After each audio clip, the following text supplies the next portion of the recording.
Bob Maloney for my MMA News. I am talking to Tim, the Jaguar Dooling, and this is the first time I've gotten to talk to Tim when he has that beautiful belt sitting behind him. He is the reigning, defending Ring of Combat 145-pound champ. Tim, it's almost fight week, man. You're going to defend that for the first time. How you feeling? I feel great. I've been prepping real hard for this fight. All around, I feel fantastic. I had a little bit of a cold at the beginning of camp, and I always call it shock week, first week back to camp, where I just amp things up, and I happened to get sick right around that same time, and it was a rough shock week, but I think it really accelerated the rest of my training camp. Well, listen, when you won the title, that's the first fight of yours I've missed in the last couple of years. So tell me a little bit. What do you remember from that fight? You fought Ryan Kim Cafaro, Korean Thunder, who was a really good guy, and he was a very quality fighter. Just briefly, tell me what you remember from that fight and what you took from it. I know you finished it up with a rear naked choke. Yeah, that's right. I went in thinking it was going to be a lot more of a back and forth striking wise, and it ended up being a lot of clinching, a lot of cage work, a lot of clinch, a lot of back and forth knees and elbows. He landed some good elbows, landed a lot of good knees, and it was just a good back and forth fight. I think I won the first. I think he could have had the second round, and going into that third, I just made sure to turn it on, get that win by rear naked choke. And it was great, man. It felt amazing to be the champ and do it in a fashion that there's no questions about it. I finished my opponent. I made sure to take that belt home, no questions asked. And you did. I'm sure the guys, your teammates and your coach were very happy for you. Let's talk about, one of the things I like to talk about to fighters about, to ask about, because I'm very curious, because other fighters ask me. Um, Tim, do you run? How do you do your cardio? A lot of fighters now I'm finding do almost all of their cardio through sparring. A lot of them don't like to run. What's your philosophy on cardio? Yeah, I mean, I've always had really good cardio just throughout my entire career. I came from a background in swimming, actually. I never wrestled in high school. I was a 4-year swimmer, and I'd swam prior to that as a kid, like younger, like junior Olympic swimmer and stuff. But nowadays, I don't do a whole lot in terms of training strictly cardio. Um, like you said, and I'm one of those guys that my cardio is pretty much done through sparring, uh, and really strength and conditioning. You're going so hard that you have to work your cardiovascular system. Most of the training that I do, I don't really, I almost never touch a barbell anymore. Going to the gym, picking up heavy weight 10 times doesn't really translate to MMA as well as people would like to believe. You know,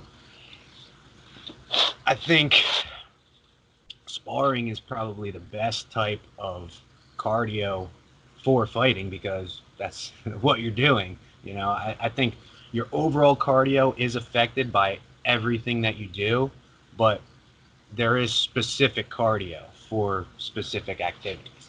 If I took the best swimmer in the world and put him in a wrestling room, he'd be gassed out in a minute. Just like if I put the best wrestler in a pool, he'd be gassed in a minute.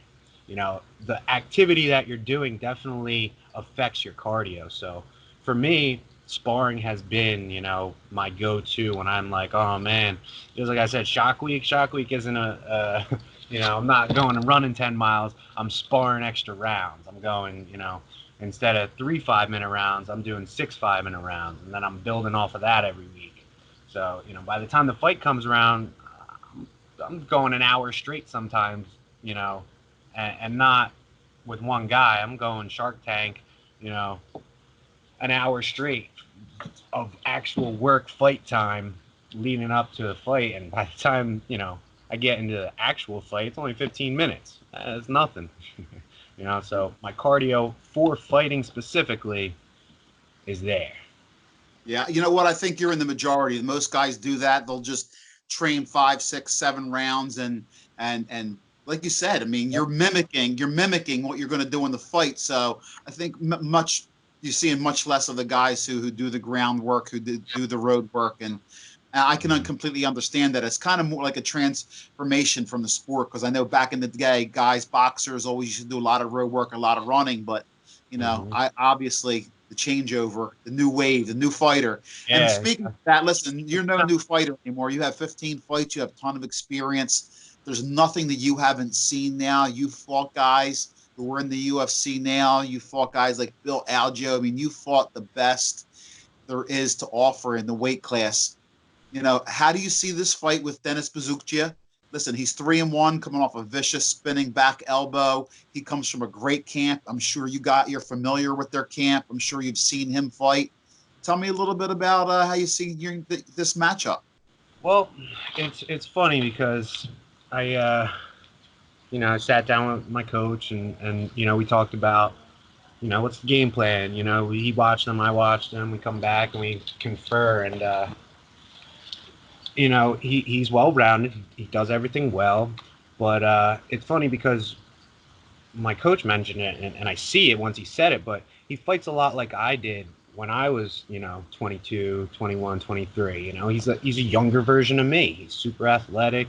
He's got power, he's got speed, he's got the athleticism, and he just has a lot of the same tendencies that I did when I was in that stage of my career, and I think that's going to play to my advantage. I kind of know how to what's the word I'm looking for, how to manage those things. When I was doing those things, guys were beating me with specific things, and then I'd go back and think, man, what was I doing, or why was that happening? And then I learned how to adjust to those things, and I think my knowledge in those aspects are going to come into play when we fight. I'm going to have a more familiar sense with him than I think most guys who he fights do.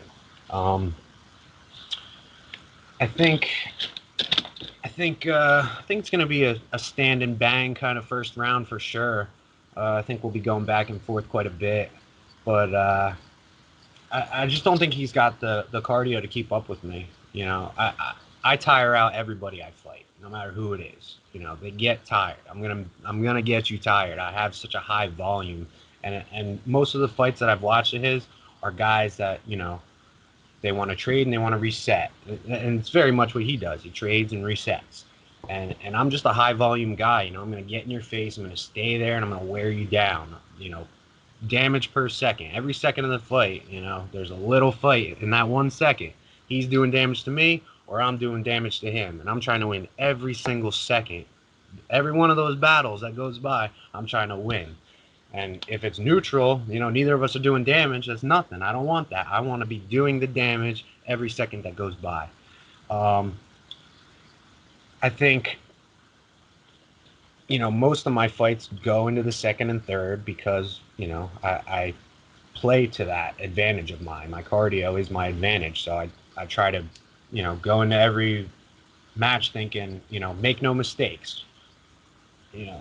My philosophy throughout my entire athletic career, even when I was back playing baseball, let the other team make the mistakes, and that's how you're going to win the game. You make no mistakes, you're not going to lose. Sun Tzu in The Art of War, I read it all the time, every month. And the ability to, not be defeated comes from you. You are in control of your ability to be defeated or not. Your defense is what's going to save you. The ability to beat your opponent comes from them. When they make the mistake, you got to be able to capitalize on it. You got to see, you got to capitalize. But ultimately, you got to make them make mistakes. Nobody's going in there like, all right, I'm going to go get, punched in the face as many times as I can and try to hurt the guy's hand. No, you come in with a good strategy and you try to implement that and win. You don't come in there purposely getting beat up and just thinking, maybe I'll win. So I think if it goes to later rounds, the longer this fight goes, the better chance I have of finishing him. Great.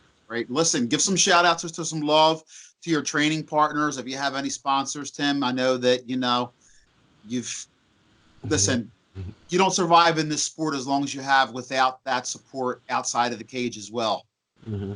Yeah, definitely got to thank my teammates, my coaches, Dante, Leandro, George, Ash, Brian, all those guys. They're in the gym here and there with me. We're talking outside of the gym, going over game plan and whatnot. So all my coaches, huge thanks to them. All my training partners, teammates, man.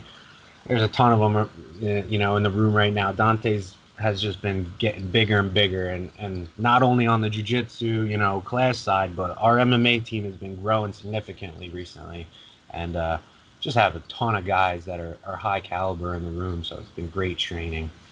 Um, I'm not really big on sponsorships. If you're looking to sponsor me, go ahead and contact me. Anybody out there. But I've always done this sport because I love the competition. I love the fighting. I love to test myself. So for me, that's all I want. I just want to fight. I don't care about making money about from this guy or that guy and sponsorships.